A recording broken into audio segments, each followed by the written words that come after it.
Thank you, everyone, for coming.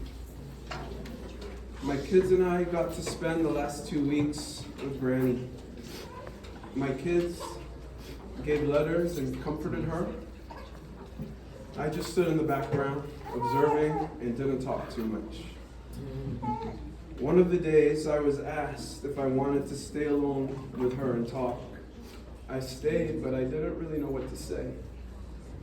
All I could say is, I love you, Mommy. I couldn't get through the first paragraph. and I thanked her for everything that she had done for me. Mommy was a giver. I pray this is from the depths of my heart because it's not for you guys, it's for Mommy. I know she's listening, and I hope and pray that she accepts my words.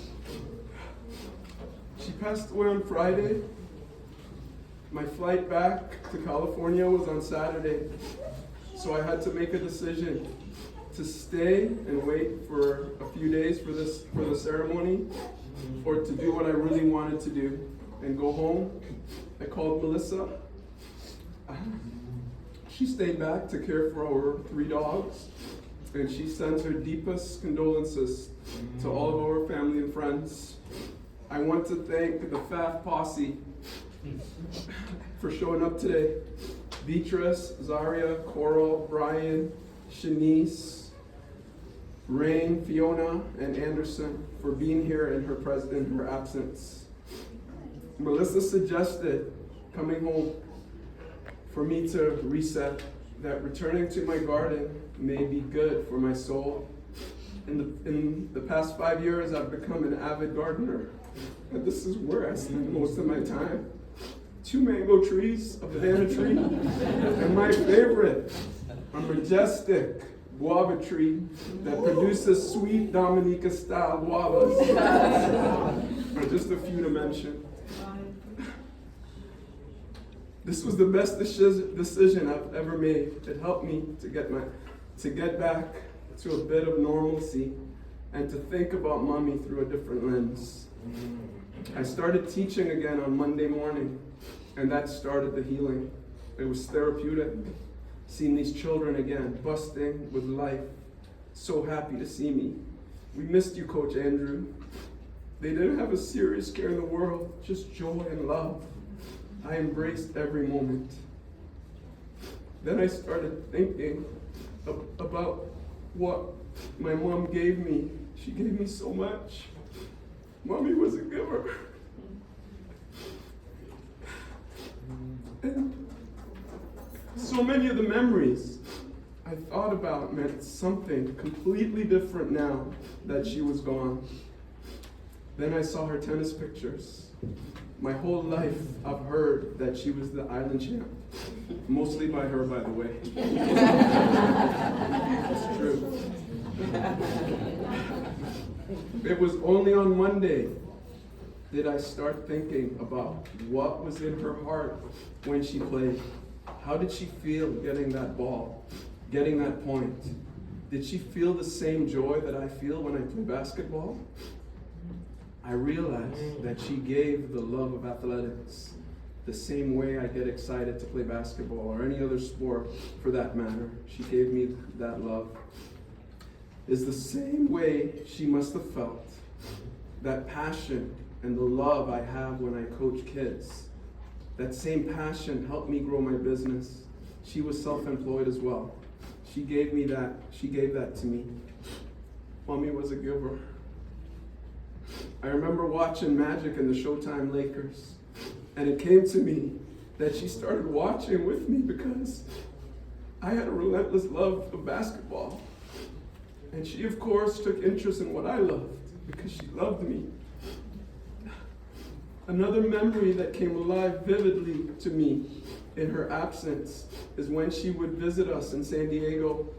She made a point to visit every year when she was able. One of the first things we would do is go to Seafood City, a Filipino grocery store in San Diego. She would pick out the fish to prepare for mostly me and my family. She loves seeing us enjoy her food.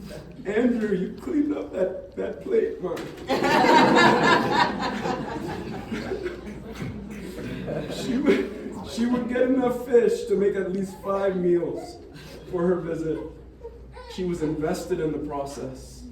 I watched her as she would take the fish to be cleaned, as she sent me off to get onions and plantain and fig and whatever it was. She would find food that was named differently by the Filipino culture. Andrew, that's titiwi, man.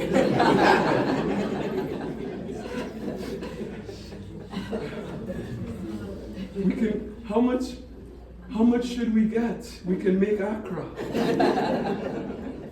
Get a lot, Mummy. Just put it in the cart and I will buy it, I would say. Back then I was thinking about my belly.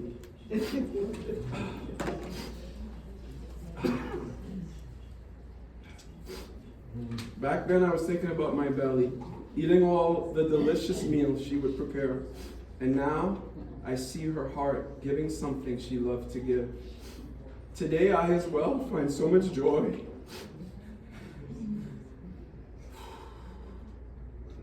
And going to the grocery store, preparing curry chicken, oxtail, rice, and peas for my family. Mommy gave me the love of cooking for my loved ones. She was a giver.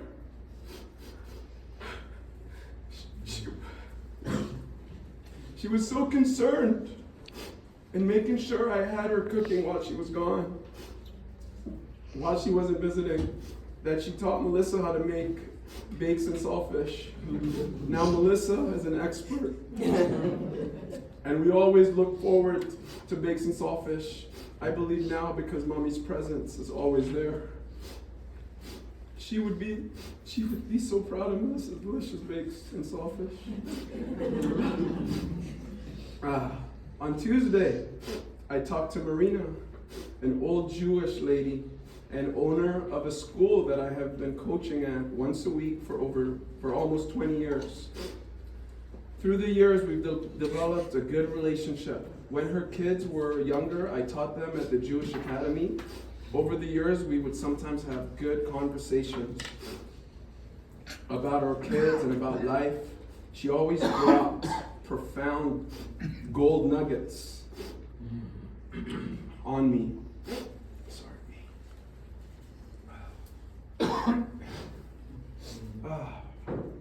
Retired for 5 years. I haven't seen her in many years. She wasn't supposed to be there on Tuesday, but